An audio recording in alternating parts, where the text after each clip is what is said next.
Ciao a tutti, benvenuti con l'ultima masterclass della giornata, Filminghita di Sardegna, 7ª edizione. Per favore, un caloroso applauso per Liam Cunningham. Thank you so much, Liam, for being here, for accepting our invitation. We're so happy to have you. And I'm very, very happy to be here. Is it your first time in Sardinia? Yes, it is my first. It's not my first time in Italy, but certainly my first time in Sardinia, and it's been remarkable, and also a pleasure to arrive here with my son because he's a chef. We love him. We love him. He's a good boy. He's coming. He's going to be here any minute. Shout out to your son, Sean. Yes, we'll give him a shout when he comes in, and so it's lovely to share. And this is, I mean, your mother is a legend. Thank you. And Thank you, so I was very pleased when she introduced you to my son, and so it's very nice. The family thing is very important. Yeah, I agree. I want to talk to you about the beginnings of your career for a second, just to start off chronologically. You actually started off in theater, right? So, and then you moved on to film and TV. Which do you prefer, if you can say? And also, how different is your approach to a stage in theater rather to a set for film and TV? That's a very good question. First of all, the good news, if anybody in here is getting into this business, the good news is I didn't start until I was 29 years old. So you have plenty of time. And to get back to your question, yes, very much so. A lot of time in America, you can go straight from acting school and go into TV or short films. And where I'm from, and it's almost a British system, you learn your trade. You go to theatre. You put on shows. You learn, and the difference is enormous. It's, as we say, chalk and cheese. In theatre, at 8 o'clock, the curtain goes up, and you have 2 hours of usually of concentration. It's very disciplined, and it's why you need so much rehearsal to get everything straight. You very rarely get 4 or 5, 6 weeks rehearsal for a movie, because you can always do another take. Yeah. And in theatre, there's no room for mistakes. So the discipline is very important. So what was important? So that gives an actor or a director or anybody involved a great basis, for your discipline of doing things. But people, I also say that the theatre is the gymnasium for actors. It's where you go to get your strength, get your power, get your discipline, and then you sort of use that. You fill the batteries up in theatre, and then in film and television, the batteries can tend to empty. Like yeah. But in your long career, you have the privilege also to work with incredible directors, great directors. Spielberg comes to mind, but also a great Italian director, which maybe people don't know, but Dario Argento. So can you tell us something about him? Well, when I was 17 years old, I think maybe even younger, 16, Suspiria was a magnificent film. It's still regarded as a classic around the world. And myself and my friend, we had bought the album by Goblin, who did the music for Dario, Claudio, and the people, including Dario, who was part of making the music.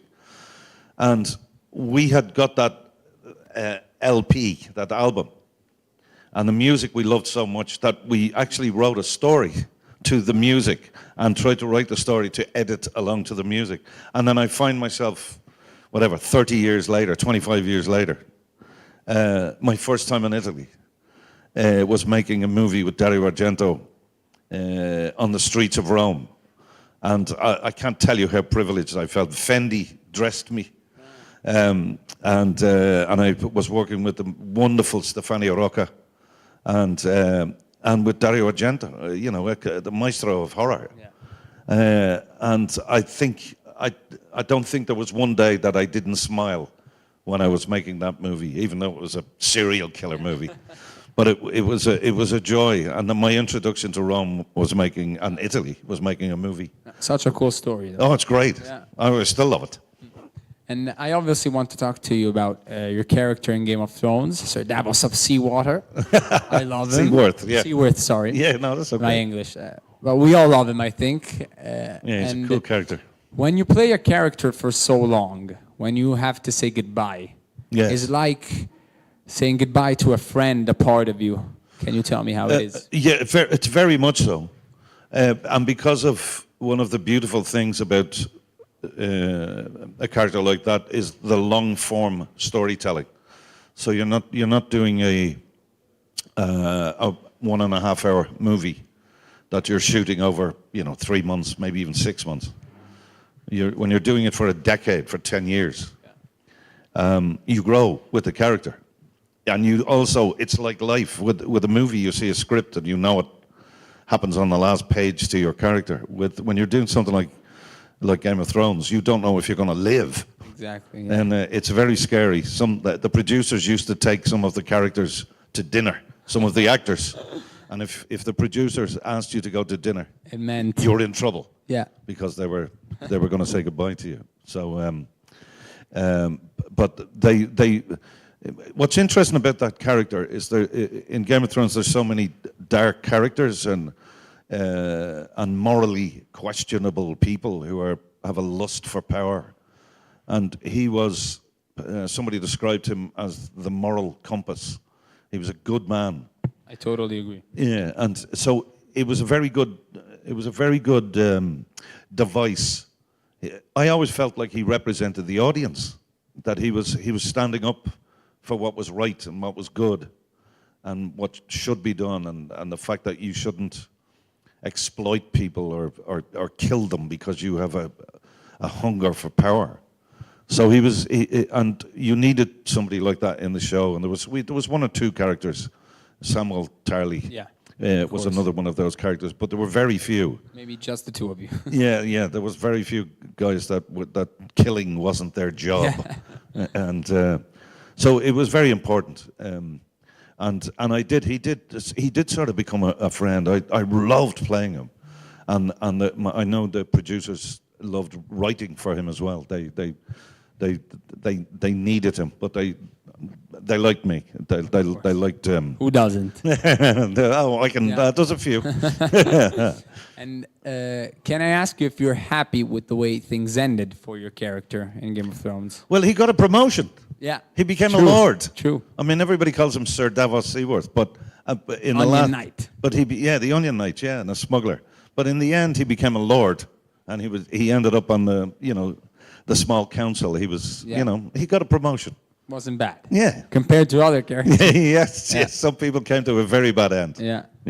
And staying on the topic of TV series, you're also starring in another one recently, Three Body Problem. Can you tell me a bit of the differences between Game of Thrones and this? My character is the show is 180 degrees the other way. Yeah. It's science fiction, and it's alien invasion, and we're very happy because you have to remember that Game of Thrones was regarded as unfilmable. So George, who wrote the books, was a TV and film writer, and you are very restricted. Depending on the money, you have to. If you want 500 horses, and the producers come and go, can we make it one donkey? We don't have the money. So when he wrote the books, he was writing them to make them unfilmable. That he could let his imagination free. He wasn't restricted. And then these two guys who actually met in Dublin at Trinity College in Dublin, David and Dan, and they came to George and said, "We want to film this." And he thought he was asked before about it, and he went, "No way." Because they wanted to make a movie of it, and he said, "No, you'll chop everything out of it. You will make it a nothing story." So David and Dan came along and said, "We want to do it," and HBO wrote the checks, and then with Three Body Problem is another set of books that everybody said unfilmable. Unfilmable, And that's one of the reasons I love these guys, is that they take on what looks like is going to be impossible. And they've succeeded with this. So Netflix have very kindly said we're going to film the rest of the story.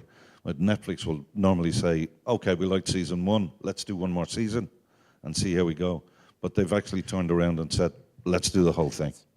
So it's good news. And do we have some questions from the audience? I'd love to involve the audience. Yes, ce l'abbiamo. Hi, thank Hello. you for being here. Hi. Oh, it's a pleasure.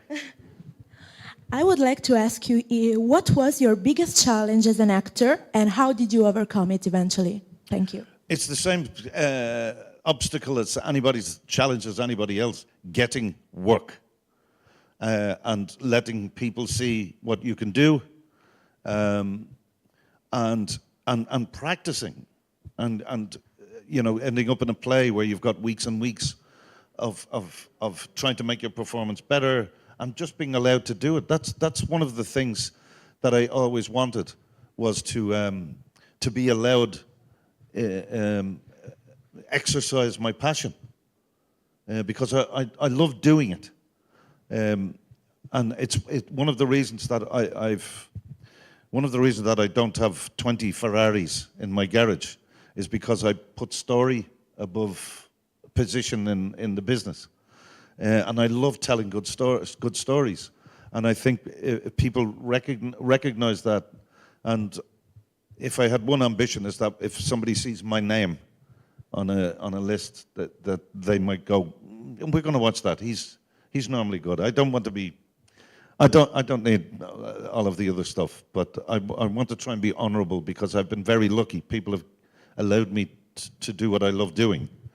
So if you don't try your best and tell the best story, then I think you're slapping people in the face. And I can't do that. I need to look in the mirror. Hi, Liam. Hello, sir. You said you start at 29. I wanted to ask you what advice can you give us to a young actor that wanted to start his career? If you were a young actor, I presume, yes? Yeah. You have already started. You have made a decision. Well, you've made a decision. It's something you're going to follow. The biggest challenge is trying to let people see what you can do, who you are. One of the other challenges is that when you're starting off, you're not sure if you're going to be good or bad. How am I going to do? Am I any good? Am I a good critic of myself? And one of the things that you have to do is do it. And the good thing about now is that the cost of making a short film is very little. I've worked with Michael Fassbender, and he did a short movie. He did a feature film with a director on the back of, he made a short movie, I think it was called The Courier, you know, these motorcycle couriers? Yes. And they did it on a mobile phone. And Michael was already very well known. But this director came to him and went, I want to make a movie with a mobile phone. And it's so ridiculous. Yeah. And he said, yes. And the movie was really nice. I did another short with him after it, and we won the BAFTA for Best Short Film. And then that director went on to do a feature film in Australia with Michael. It didn't work out too well, but you know, it didn't go huge. But this man, from going from a mobile phone and having the confidence to go to somebody like Michael and say, do you want to do this? Got him his first feature. One of the best weapons I have was naivety. I didn't, and I heard Orson Welles was interviewed, this amazing man, and said when he made Citizen Kane, the interviewer said, you had never been in a movie. You'd never in front of a camera. He did theater and did radio.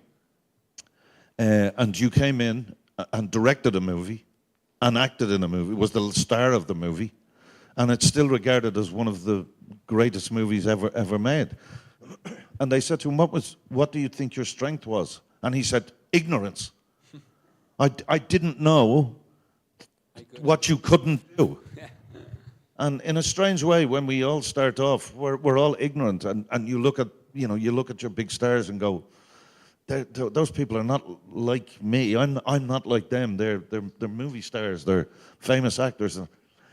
They were the same as all of us. They were just, even me. I'm sitting here now. I was an electrician up to when I was 29, and I started doing this, and I fell in love with it, and I really wanted to do it, and I had a huge interest. And your passion, eventually, because you're new, you will be ignored. Here, there, everywhere. People know he didn't do anything, she didn't do anything. Eventually, they cannot ignore you anymore because you keep showing up. You keep showing up. You keep making work. You put on a small play with your friends who you respect. You make a small movie, and eventually the name goes into somebody's head and goes, yeah, this girl she won't give up. Let's say hello. Let's bring them in. And that's what it was kind of with me. I did lots and lots of small plays and went to London. And the funny thing is, in Ireland, it was very difficult. I found it very difficult for me to get work. But I was in a play in England, and I sort of started to be recognized in England. And because I was recognized in England, all of a sudden then, in Ireland, our little country, beside this big country, said, oh, he must know what he's doing. And I started getting work in Ireland then. So it's like, if you love it, never give up. But make sure you love it, because it can break you if you don't have to do it. But I love doing it, and the day I don't love doing it is the day I will stop.